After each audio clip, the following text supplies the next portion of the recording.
Kur drita e qeriu takon intuitën, imagjinoni se çfarë bëhet. Mirë se erdhët në një hapësirë ku koha ndalon dhe letrat flasin. Me gjuhën e shpirtit, me këto dy grupe që kam përpara, çfarë do të zgjidhjet ti sot? Këto dy grupe përshtaten me mënyrën perfekte që ti kërkon të dish gjatë ditëve në vazhdim. Qirinjt janë të ndezur, grupet janë përpara nesh, dhe njëra tarot është me macën e zezë, kurse tjetra është me fshesën, dhe tjetra simbolizon diellin. Domethënë macja me shkopin magjik, me fshesën e saj magjike, me kapelen e saj magjike, dhe kemi një mister këtu aktualisht, që të dyja kanë një pasion të fortë, një ndjesi të thellë. Këtë zgjidhje ti nga këto të dyja grupet? Ja të shoh. Dhe me grupin e parë. Grupi i parë, këtu kemi njëshin dhe dyshin, ti ke zgjedhur njëshin, ti që ke zgjedhur njëshin. Vazhdoj me grupin e parë. Grupi i parë. Perandoresha. Një letër dhe energjia jote bazë që përfaqëson bollokun dhe jetë duke u rritur si individ, femër mashkull qofsh. Në ditët në vijim, shikoj që do ndihesh plot energji në jetën tënde. Kjo është një kohë e shkëlqyer për të kujdesur për veten, dhe kjo më pëlqen sepse po ndihesh më komode nga ç'ke qenë më përpara. Je duke kujdesur për trupin, për veten, për idetë tua dhe po e shijon në maksimum ditën në vazhdim, këto 10 ditë në vazhdim. Nëse ke një projekt apo diçka në mendjen tënde, është koha e duhur, sepse truri jot është duke zhvilluar gjëra të reja dhe ka të bëjë me diçka të re në jetën tënde, me një lindje ose një lulëzim që ti ke për të marrë nga ajo që mendon.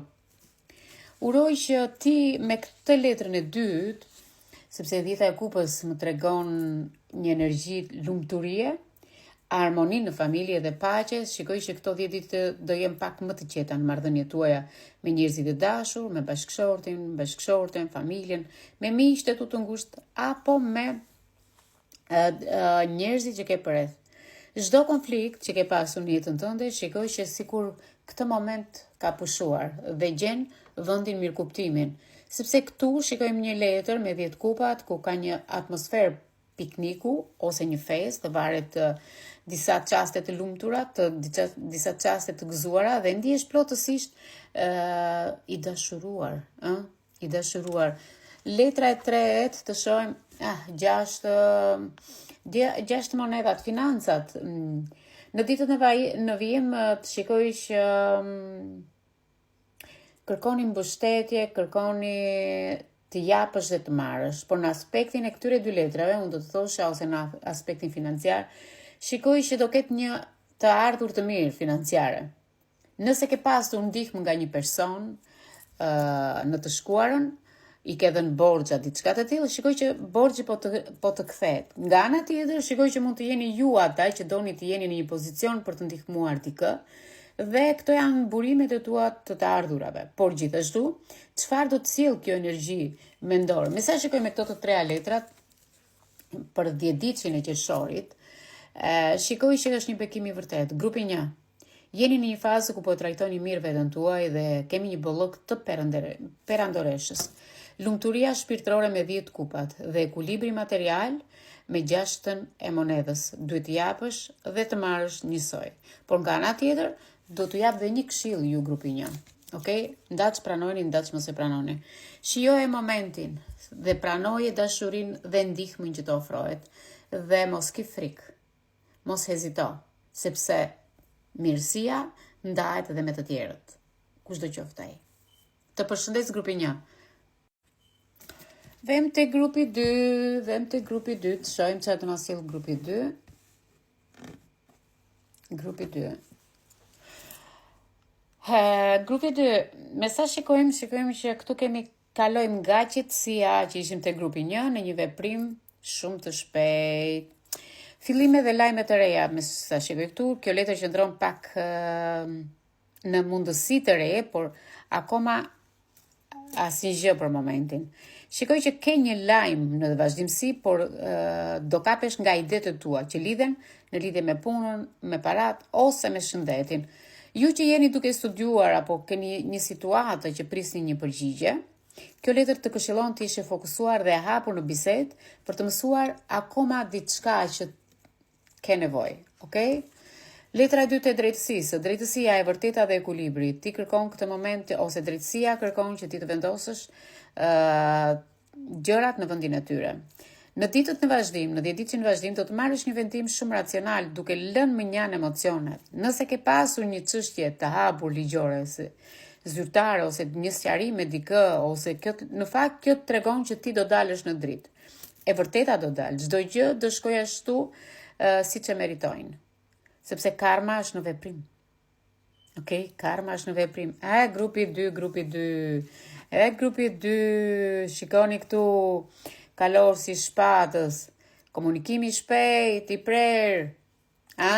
Ky kalorës vjen me një citim të madh. Energjia është shumë e vrullshme dhe inteligjente, është shumë inteligjent, shumë i komunikuar, shumë i prerë.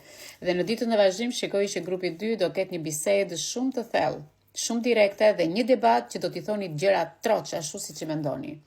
Ose mund të marrësh një vendim në një moment të tillë. Por kujdes, sepse vetëm të mos veprosh me impulsivitet, me inat, me energji të tepruar, do të thosh, ose me nerva, sepse kjo letër ndonjëherë të sjell debate shumë të nxehta. Por me sa vura re, nuk do e lëmë kaq se do ta shpje. Grupi 3, grupi 2, letra e 4 të juaja. Shikoj që keni pasur mbase një ndarje, mbase një problem, mbase një situatë ku je tronditur shpirtërisht, emocionalisht, dhe këtu tregon letrën e Tower ose kulla, që është letra e këtyre 4 letrave, që ti do të vi një shkatrim nga një diçka, ose duke prishur një strukturë të vjetër, ose do ndërtosh diçka të re, por diçka që nuk funksiononte më, duhet ta heqësh, sepse ti je duke mbajtur diçka me zor, me forcë. Në ditën e vazhdim mund të ndodhet një ngjarje papritur, një shok emocional, diçka do thosh, si ndodhi kjo, çfarë ndodhi? S'kuptova asnjë gjë. Moment thyerje ose mund të lëndoj dikush, ose është një iluzion që do ndryshoj planet në sekondën e fundit. Por ka diçka pozitive, zemra ime, s'dua të mërzitesh, sepse këtu me këtë kull ke ardhur për të çliruar, jo për të dëmtuar. Okay? Për mua që e shikoj, është diçka që ti këtë moment me këtë kull po ndërton baza të reja në vazhdimsi dhe nuk pranon më gënjeshtar, nuk pranon më njerëz që e kanë prishur drejtësinë, sepse ta kanë, kishte edhe letrën e drejtësisë, ta kanë prishur atë drejtësinë, dhe këtu shikoj që ti këtë moment, ose më përpara, domethënë, në të shkuarën tënde ke pasur një ndërtesë, ose një energji, ose një marrëdhënie, mbi gënjeshtra, mbi thashë theme, mbi gjëra që ti nuk i ke kuptuar dhe momentalisht shikoj që ti po zgjohesh, okay, po zgjohesh dhe po zbulon letrën e drejtësisë, sepse po ta zbulon letra e drejtësisë. Çfarë të thash pak më sipër? Karma. Ka ardhur karma, të ndërtosh diçka shumë të fortë, domethënë nga e para. Okay? Grupi 2. Nëse ti nuk ishe i qartë për grupin tënd, unë pres një koment nga ty, sepse ky grup tregon prapaskena të një situate specifike që po vjen në një kthesë shumë të madhe. Një e vërtet që do të thuhet troç, drejtësia dhe kalor si shpatës. Dhe do të sjellë një ndryshim të menjëhershëm në jetën tënde. Kulla, e cila në fund do të hapë rrugën për një fillim të ri, të shëndetshëm në praktik. Por, që të vi kjo gjë, sepse kishim dhe faqen e monedhës, që të vi kjo gjë, unë do t'jap një këshill. Mos i rezistoni ndryshimit, pranojeni ndryshimin. Nëse ka diçka që nuk ecën sipas planit tënd, lëre të tik, sepse është e vjetër. Lëre të bjerë kjo kulla, se po vjen diçka më e fortë, më e pastër dhe më e vërtet për ty. Ju uroj një ditë të mbarë dhe kujdes grupi 2. Kujdes.